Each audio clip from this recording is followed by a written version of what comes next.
the NFL told Brandon Sorsby, we're not going to be flexible for you. We weren't planning on doing a supplementary draft. You submitted 3 days before the deadline. We don't have enough information on you.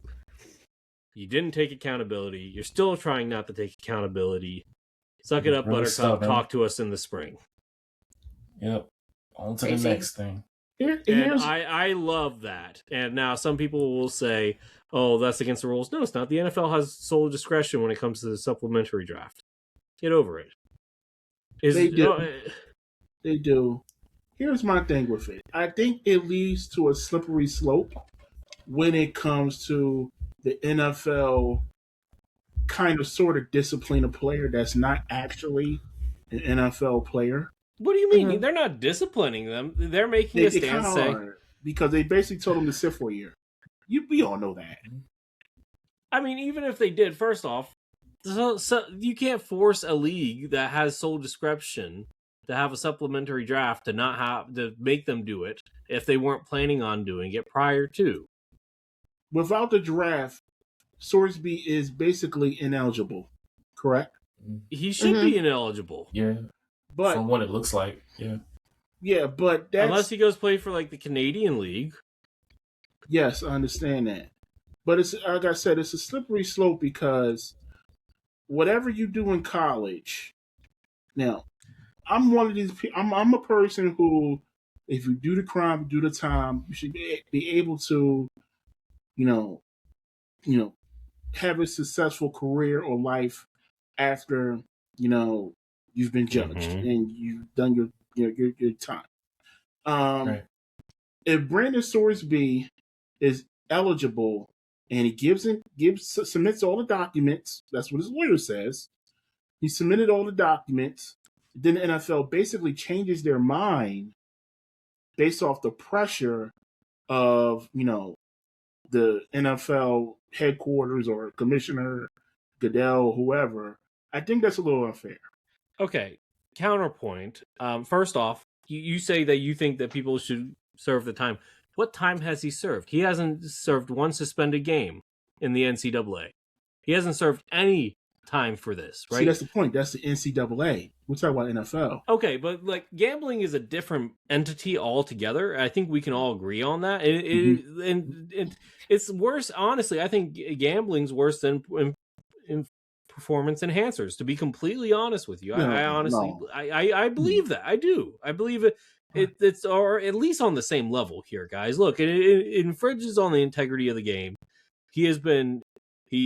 So let's see here. Brandon Sorsby, you admitted to gambling. Oh, the NCAA wants to suspend you from the league. I'm going to sue you. Or got an injunction at least. Okay, the Big 12 wants to suspend you. Oh, I get the Attorney General of Texas to threaten you. The league pushes back saying, hey, we'll get the federal government. By the way, I do want to note that other athletes involved in gambling, like, say, Pete Rose, was banned for life from MLB. And guys MLB like Chauncey Billups and Damon Jones are currently in jail and facing jail time for gambling. They were NBA players. So what you're saying is college players have no accountability. That's what you're saying. I'm saying if the NFL has no jurisdiction over what he did at a college level, if he's eligible and he does all the steps, he should at least get the opportunity to be eligible for the NFL. Now, if the teams get together and say, "Hey, we're not going to draft this guy," or nobody's going to touch him for a year, that's fine. But to take away his eligibility and his ability to work, now keep in mind, he's made $5 million, dude. He's fine. Oh, that's not the point, though, Lucas. Isn't it? You still can't deny someone the opportunity to make a living or work based off of something that the league or that employer, if you will, has no say over. Now, keep in mind, though, we're talking about the NFL. NFL has gambling contracts, correct? They make money off of gambling, correct? That's different than placing bets on your own team, though. He placed bets on his own team and his own teammates, dude. I'm sorry. No, accountability. Like, I get what you're saying, and to the extent, yes, the NFL probably can't punish him. That's why I don't think that if he does get into the supplementary draft, there would be no ban if he gets actually drafted, because then you can't violate him. But the NFL does not have to let somebody into their league that they don't trust or like. They do not have to let him in the league, make a special concession for him to get into the league. That is not, they are not allowed to. He's not an employee. So why do they have to let him in, Maurice? That's my whole entire thing. If they have the discretion to have the supplementary draft, and they said, no, we're not banning you forever, try again in 2027. That is what they said. They did not ban him for life. They are saying, you don't have accountability. You didn't give us the proper information. You didn't give us enough time to review. We don't think that you have done everything that you need to do on your end. Get yourself prepared. We do think you have a bright future, so it doesn't sound like they're completely closing the door on him. And they have no obligation to let him in if they do not think that he is good for the NFL. As Roger Goodell has said before and in the letter, playing in the NFL is a privilege, not a right. Well, you can tell that to guys like Rashee Rice. Look, I think there's that a the bunch NFL of dudes in the league. Okay, look, I don't disagree with you on that. That's a whole separate issue.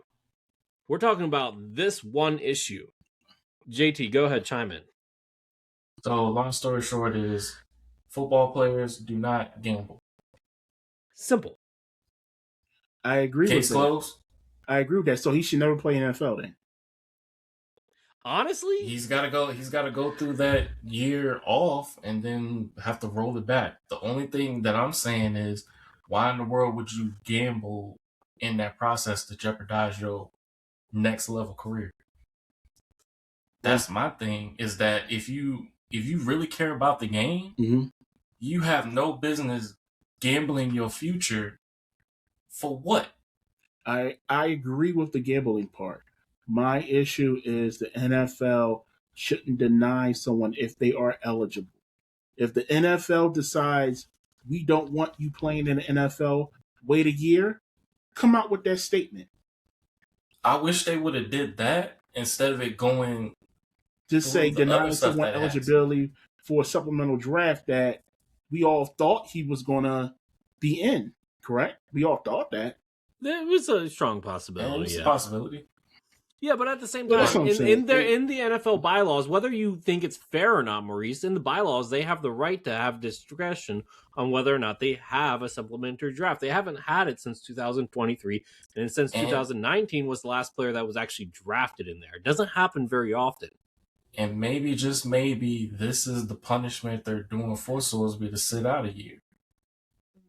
Like, even for gambling, in that, I mean, it's still wrong. Like, even if you go into the next level, it's honestly, he shouldn't have been gambling in the first place. No, but if they're gonna have him sit for a year, then okay, gambling wrong. You sit out this year and go back, roll into a supplemental the following year, then so be it. But at the same time, I wouldn't have jeopardized myself in that situation. Yeah. Or any other player should jeopardize themselves being in that point and then getting federal law into the mix of it over a mistake you did. Like, and here's the I just can't see how giving him the right to go to the next level, even with this weighing on it, is definitely a consideration. Because even if he went into the draft, maybe a team didn't take their chance on him because they knew about the gambling situation. Yeah, look, at least at that point, he could have went undrafted. Yeah, and that's like, yeah, he could have gone undrafted. He could have gone in this past draft. But at the end of the day, whether you think it's fair or not, in the CBA, the NFL has the right to be discretionary when it comes to throwing a draft. The reason why doesn't matter, because the bylaws doesn't explain that. They just say the NFL has the right to do this supplementary draft or not. They chose not to. They explain the reasons why. Whether you think it's bull or not is completely fair, and maybe you think it's unfair. But and maybe the NFL teams would do the right thing and not draft him. Maybe. Yeah. But at the same time, first off, he was projected to be a first-round talent. Some stupid GM is going to take him. And then he gets paid, and then who knows? Like, how are we going to know for sure this guy? You know what I mean? Like, it's a whole entire integrity thing.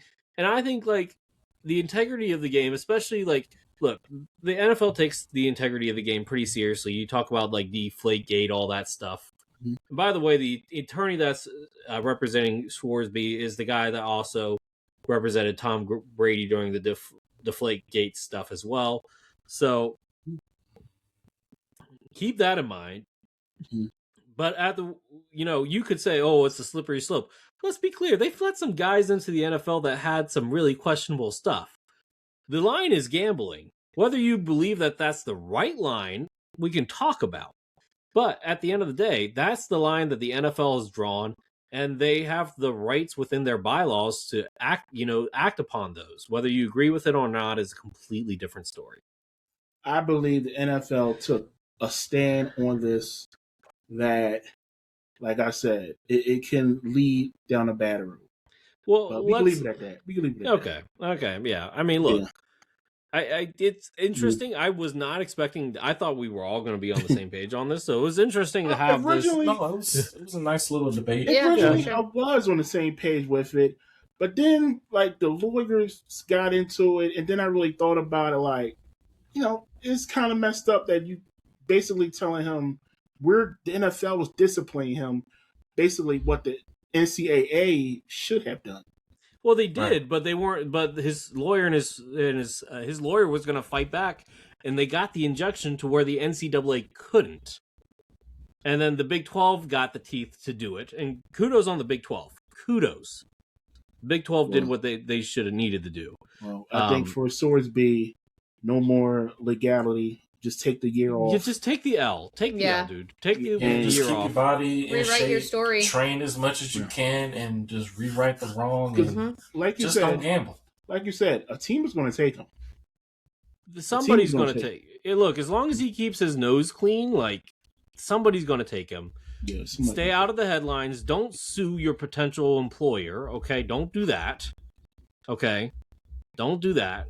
Because there's no way that this could come together quick enough for him to be in a training camp. It's just not going to happen. Mm-hmm. So, yeah, don't do that. Don't be an idiot. Like, just take the L. Take the year off. You made $5 million in college. Whether whether or not you spent that wisely is not my problem. It's yours. Okay? Mm-hmm. Be frugal with your money. And look, honestly, just take the L, dude. You are losing the court of, like, a lot of people. You are losing the war of the court of public opinion here, dude. Just stop.